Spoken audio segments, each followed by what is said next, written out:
Ladies and gentlemen, Kari Lake has an 11,000 vote lead. This is according to the Washington Post. The party's nomination for governor is still unclear. At the moment, former television newscaster Kari Lake leads attorney Karen Taylor Robinson by a little over 11,000 votes, with an uncertain number still to count. This is the nature of things these days, of course. That's the nature of things, of course. That's what the Washington Post says. Reading the Washington Post. And so if you look at the Washington Post, also 2020 Arizona primary results, U.S. Senate Blake Masters backed by Trump, and tech billionaire Peter Thiel appears to be the GOP frontrunner to face Senator Mark Kelly. He has a very, very, very good chance of defeating Mark Kelly. It is a red state after all, but Arizona and Georgia have interesting Republican parties. Kari Lake, Republican primary, 294,606 to Karen Taylor Robinson, 283,160, with 79% of the votes have been counted. So Kari Lake is doing well, and I hope she wins. I hope every Trump Republican wins. It's interesting, Dee Snider of Twisted Sister is against Kari Lake and against Trump, and it's like, and it allowed her opponent to use his song. I just was reading about this, and I'm like, well, Dee Snider would be censored, and his songs would be banned, or his music, or music in general, or words in general. If you look at social media, algorithms that ban sentiment, speech, those algorithms are promoted by Democrats. So I have no clue. I have no understanding of like the mentality. They say authoritarian and totalitarian. You use the word, like, it starts with an F. You could try to say Trump Republicans are tyrants and authoritarians. It's the left and Democrats and people to the left of center who want to silence and suppress speech, redefine words. These are the authoritarians are not Kari Lake or Trump or Herschel Walker.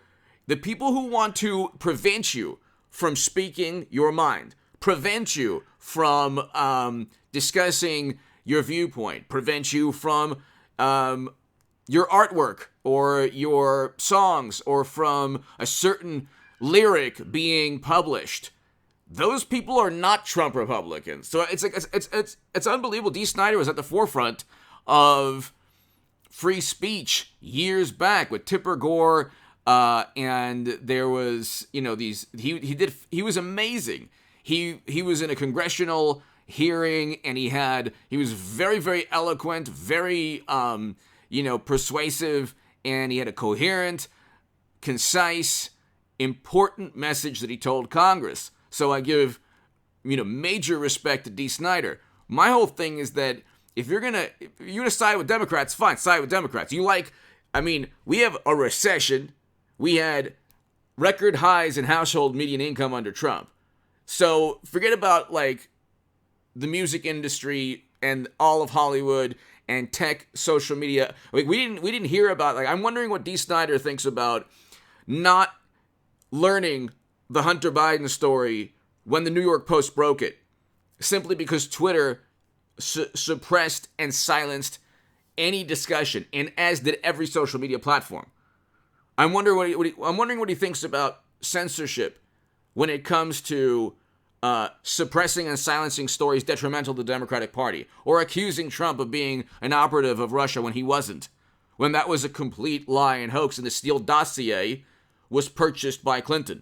By the way, I'll have a live stream tonight at around 9:30 p.m. So be here for the live stream.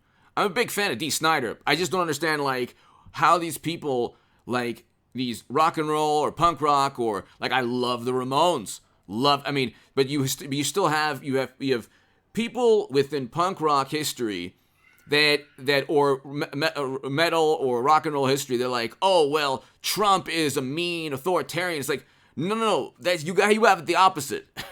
It's the opposite. The people who want to silence and suppress speech and dialogue, the people who just write a letter, get intelligence officials to write letters, those are Democrats.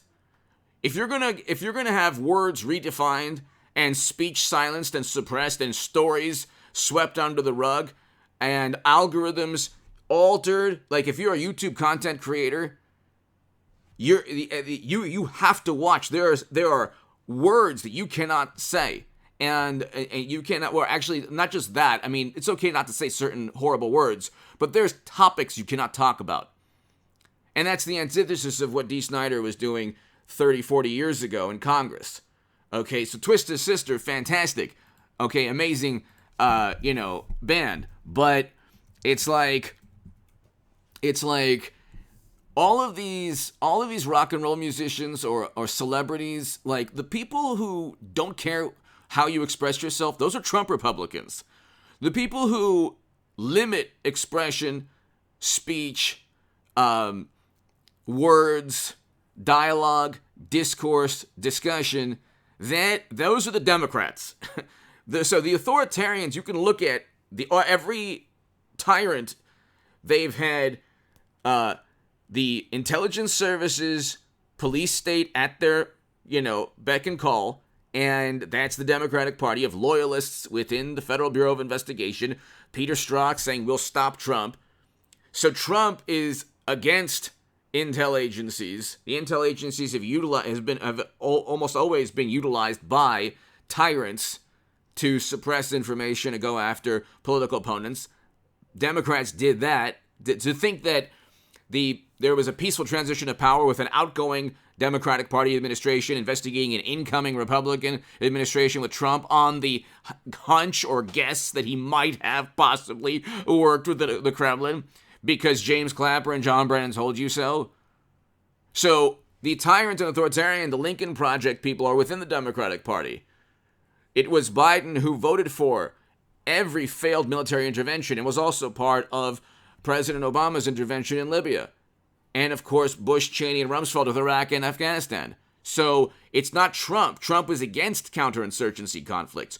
Trump and Kari Lake and Herschel Walker and Blake Masters and Trump Republicans are against never-ending wars and counterinsurgency conflicts and interventions and regime changes. They're against social media and algorithms preventing speech, dialogue, discussion, debate, and silencing your viewpoints. They're against all of that. So I don't understand that. It's like, you can call people and the word starts with an F, and I don't want to, that's again, you can't even use that. You can't even use that because it's like part of the words you can't use, but it's authoritarian, tyrant, and Democrats, these are hilarious. Like, you have millionaire Hollywood celebrities saying, oh yeah, Republicans are authoritarians. They use the word starts with an F. It's like, no. If you're in Hollywood, you're in like the epicenter of immorality and corruption. And you're talking about hundreds and hundreds of millions of dollars in terms of influence and power and covering up crimes. So let's not talk about morality. But they use the word to make themselves feel morally superior to Trump, who's actually morally superior to Democrats in most ways. You want to talk about his personal life? Go look at Bill Clinton. Go look at Biden. Go look at Hunter. And Trump's personal life is suddenly a million times better. His family loves him. No major huge problems with I don't even want to get into it, but you can compare. I'd rather be Trump than Joe Biden. Okay, any day of the week. But you can go ahead and compare. You say, well, you know what? They're not perfect, but they're not as bad as Trump. Nah, they're worse than Trump, because Trump was a beloved individual by most people, he was very popular until he ran for office. Then he became the embodiment of evil. So anyway, he had all these celebrities that go after Trump. They were watching, and they were part of. Wasn't Dee Snider part of Celebrity Apprentice? So it's like, he was. So it's like, Celebrity Apprentice, Dee Snider fired. Okay, so it's like he worked with Donald Trump. So it's like, I don't know if Dee Snider is like, let's say, okay, completely anti-Trump. Here, Dee Snider goes after Donald Trump. Well done. I hope you're proud. So I don't know what's going on. But see, all of these And then he brings up this, and like more people lost their lives under Biden pertaining to that we can't talk about because Democrats don't let you talk about anything. So again, it's like they refuse to accept the truth. I think Dee Snider's a fantastic individual. I think that Twisted Sister, great. I think that Dee Snider, what he did in Congress defending free speech was monumental. It's like part of rock and roll history. I would urge him to look at which political side stifles, suppresses, and wants to prevent discussion and dialogue and debate and discourse. What social media algorithms side with what political side? What political side wants you to redefine words and prevent any debate or discussion or dialogue or discourse on topics that are deemed blasphemous? Anyway, hit subscribe to this channel. Well, I don't know how I got into this about Kari Lake, but it's just Kari Lake is up. Washington Post reports it. Be on my live stream tonight at around, I would say, 9:30 p.m.